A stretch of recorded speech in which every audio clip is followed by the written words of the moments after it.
Good morning students. నా పేరు కిరణ్ కుమార్. నేను మీకు అకౌంట్స్ క్లాసెస్ చెప్తున్నాను. అయితే ఏంటంటే ఇంటర్మీడియట్ పిల్లలకి మంచి లెవెల్ ఆఫ్ నాలెడ్జ్ ఇవ్వాలి, మంచి ఎక్స్పోజర్ ఇవ్వాలి అన్న ఉద్దేశంతో మేము ఈ క్లాసెస్ స్టార్ట్ చేయడం జరిగింది.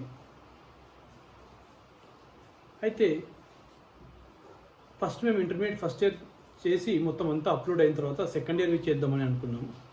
కానీ కొంతమంది స్టూడెంట్స్ మాకు వాట్సాప్లో మెసేజ్ పెడుతున్నారు, ఏంటంటే సార్ మాకు కూడా కొంచెం తొందరగానే సెకండ్ ఇయర్ వీడియోస్ కూడా అప్లోడ్ చేయండి, మేము కూడా చూస్తాము అని చెప్పేసి. సో ఆ పిల్లలను కూడా దృష్టిలో పెట్టుకొని మేము కొంచెం తొందరగానే ఎర్లీగానే ఇంటర్మీడియట్ సెకండ్ ఇయర్ కూడా చేసేద్దాము, క్లాసెస్ అన్నీ కూడా అప్లోడ్ చేద్దాము అనే ఉద్దేశంతో తొందరగా రికార్డ్ చేయడం జరుగుతుంది. అయితే ఇది ఇలా ఉంటే మనము ఇంటర్మీడియట్ సెకండ్ ఇయర్ క్లాసెస్లోకి ఎంటర్ అవుతే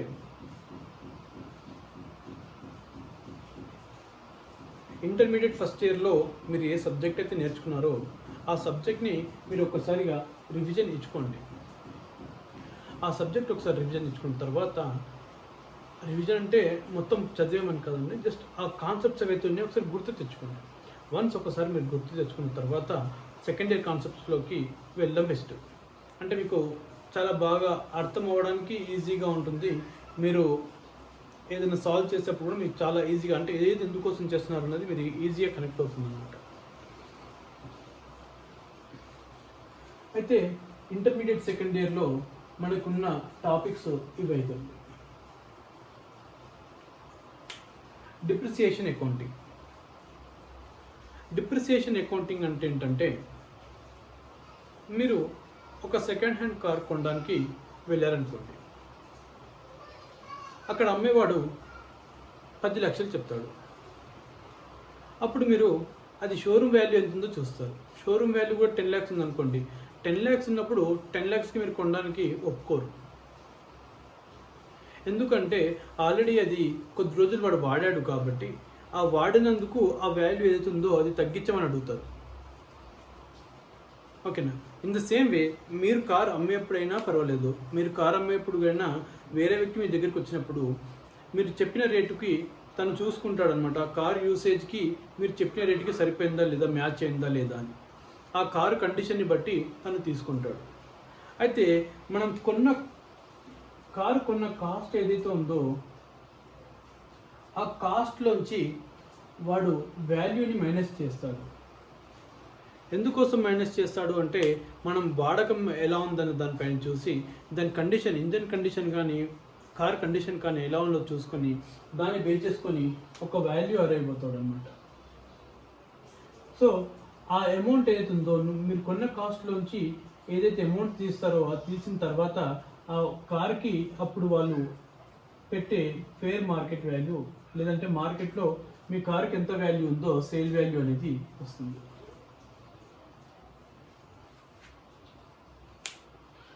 ఓకేనా? సో అదేంటంటే ఇక్కడ మైనస్ చేసిన అమౌంట్ ఏంటంటే అది డిప్రిసియేషన్. ఆ డిప్రిసియేషన్ ఎందుకోసము అంటే, మనము కార్ని వాడుకున్నందుకు గాను ఆ వాడిన దాంట్లోంచి వాల్యూ ఏదైతే తగ్గిందో, ఆ కాస్ట్లోంచి ఎంతైతే వాల్యూ తగ్గిందో దాన్నే మనం డిప్రిసియేషన్ అంటాము. ఆ డిప్రిసియేషన్ ఎన్ని రకాలుగా ఛార్జ్ చేస్తాము? అసలు డిప్రిసియేషన్ అంటే ఏమిటి? డిప్రిసియేషన్ దేనిపైన వేస్తారు? డిప్రిసియేషన్ ఎన్ని రకాలుగా వేస్తారు? దానికి అకౌంటింగ్ ట్రీట్మెంట్ ఎలా ఉంటుంది? దానికి ఎంట్రీస్ ఎలా రాస్తాము అన్నదంతా కూడా ఈ చాప్టర్లో మనం తెలుసుకుంటాం. ఇది మనకి ఫస్ట్ చాప్టర్ అండి. అయితే దీంట్లో మనకి ఓన్లీ 2 మెథడ్స్ మాత్రమే ఉంటాయి మీ సిలబస్లో. రిమైనింగ్ మెథడ్స్ అన్నీ కూడా మీకు జస్ట్ థియరీగా చూస్తే సరిపోతుంది. కన్సైన్మెంట్ అకౌంట్స్ అంటే కొన్ని స్పెషల్ కైండ్ ఆఫ్ బిజినెసెస్ ఉంటాయి. అంటే వాళ్ళు స్టాక్ని ఒక ప్లేస్ నుంచి ఇంకొక ప్లేస్కి అమ్మినట్టుగా కాకుండా వాళ్ళ బిజినెస్కి పంపిస్తున్నారు కాబట్టి దాన్ని ఎలా ట్రీట్ చేస్తామంటే, వాళ్ళు పంపించేప్పుడు కూడా ఒక ప్రొఫార్మా ఇన్వాయిస్తో పంపిస్తారనమాట. దాన్ని సేల్ కింద ట్రీట్ చేయకుండా కన్సైన్మెంట్ కింద ట్రీట్ చేస్తాము.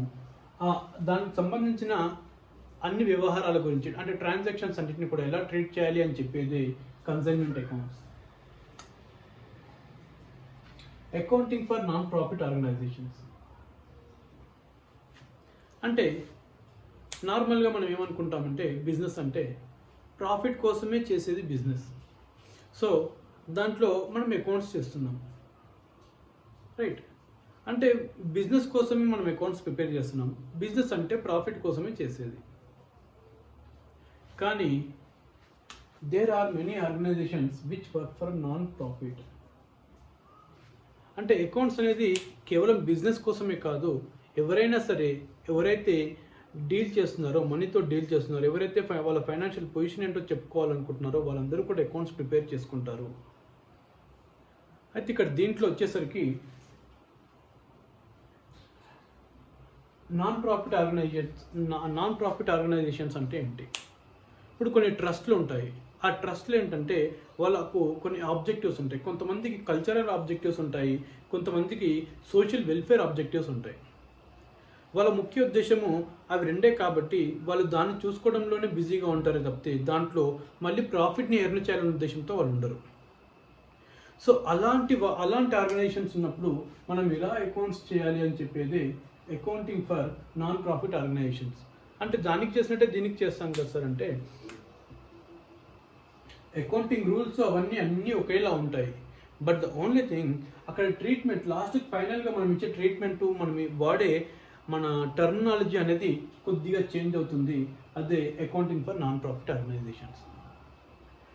తర్వాత పార్ట్నర్షిప్ అకౌంట్స్ అంటే మనము ఇంతవరకు ఇంటర్మీడియట్ ఫస్ట్ ఇయర్లో అయితే కనుక సోల్ ప్రొప్రైటర్షిప్ గురించి చూసాం. సోల్ ప్రొప్రైటర్షిప్ అంటే ఏంటి?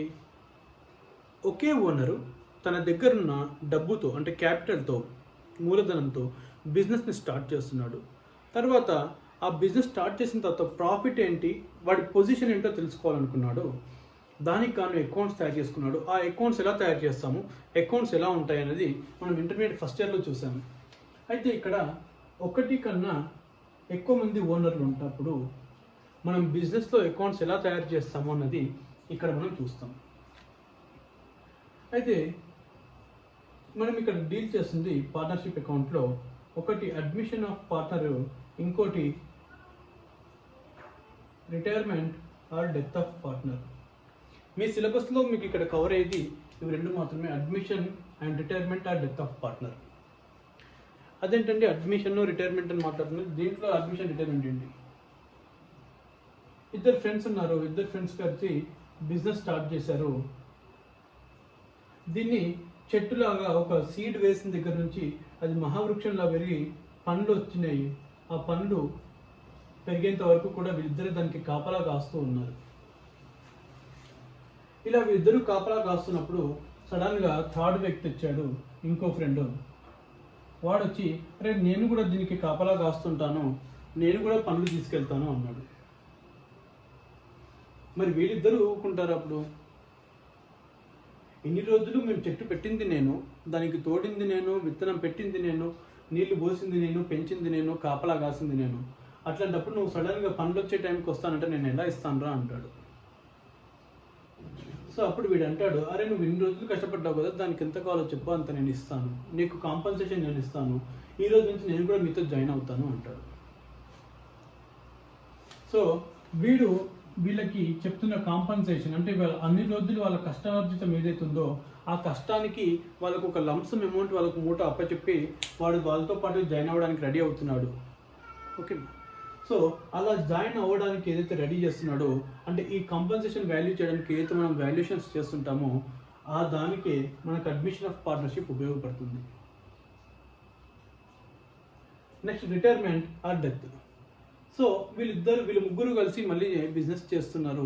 బిజినెస్ చేస్తూ ఉన్నప్పుడు సడన్గా వీడి మధ్యలో వచ్చినవాడు వీడు కొత్తగా వచ్చాడు కాబట్టి వీళ్ళిద్దరు సరిగా వీడిని ట్రీట్ చేయట్లేదని ఫీల్ అవుతున్నాడు, లేకపోతే వీడికి ఇక్కడ బిజినెస్లో ఇంట్రెస్ట్ లేదు, లేదంటే ఇంకేదో కారణాల వల్ల వాడు దీంట్లోంచి బయటికి వెళ్ళిపోవాలి అనుకున్నాడు. ఆ రోజు వీడు బయటికి వెళ్తాను అని వీళ్ళిద్దరిని అడిగితే సరే వెళ్ళిపోరా అంటారు. కానీ వీడు వచ్చే రోజు 1,00,000 తీసుకొచ్చాడు, పోయే రోజు 1,00,000 ఇచ్చి పోరా అంటే వాడు వెళ్ళిపోవట్లేదు. ఎందుకంటే నేను వచ్చిన తర్వాత నేను కూడా మీతో పాటు కష్టపడ్డాను, సో నాకు కూడా కష్టానికి తగ్గట్టు ఆ కాంపన్సేషన్ చెల్లించాలి కదా అంటాడు.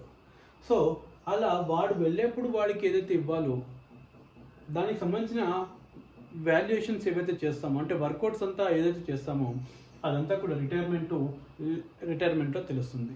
డెత్ అంటే మనకు తెలిసిన విషయమే. ఒకవేళ పార్ట్నర్ చనిపోతే కనుక పార్ట్నర్కి మనం డబ్బులు ఇవ్వలేము కాబట్టి వాడి వెనకాల ఎవరుంటే వాళ్ళకి డబ్బులు ఇస్తాం. సో ఈ రకంగా ఈ మెజర్ అంటే ఇక్కడ దీనికి సంబంధించిన అకౌంటింగ్ వాల్యుయేషన్కి సంబంధించిన ఇన్ఫర్మేషన్ ఏదైతే మనకు చెప్తుందో అదంతా కూడా మనం పార్ట్నర్షిప్ అకౌంట్స్లో నేర్చుకుంటాం అనమాట. ఓకేనా. అండ్ ఫైనల్గా చూస్తే కంప్యూటరైజ్డ్ అకౌంటింగ్ అని చెప్పేసి ఒక చిన్న చాప్టర్ ఉంటుంది. సో అది దాని గురించి మనం పెద్దగా వరి అవ్వాల్సిన అవసరం లేదు. ఎందుకంటే ఈ రోజులలో ఎక్కడ చూసినా కంప్యూటరైజ్డ్ అకౌంటింగే అంత ఇక్కడ ఈ పైన చెప్పిన ప్రాసెస్లో కానీ లేదంటే ఇంటర్మీడియట్ ఫస్ట్ ఇయర్లో చదివిన ప్రాసెస్ ఏదైతే ఉందో అదంతా కూడా మన కంప్యూటరైజ్డ్ అకౌంటింగ్లోనే నడుస్తుంది. కాబట్టి దాని గురించి కూడా లాస్ట్లో చిన్నగా మనము చెప్పేసుకుందాము. మొత్తం కంప్లీట్ అయిపోతుంది. ఈ సిలబస్ అంతా కూడా మనము ఓవరాల్గా ఒక 30 to 35 క్లాసెస్తో మనం ఫినిష్ చేసుకుందాము. కాకపోతే ఇంట్రొడక్షన్ క్లాస్ అంటే ఇంటర్మీడియట్ ఫస్ట్ ఇయర్ వాళ్ళకి చెప్పిన ఇంట్రొడక్షన్ క్లాస్ ఏదైతే ఉందో ఒకసారి మీరు కూడా వీడియో చూసినట్టయితే కనుక మీరు కూడా బెనిఫిట్ అవ్వడానికి ఛాన్సెస్ ఉంటాయి. థ్యాంక్ యూ అండి.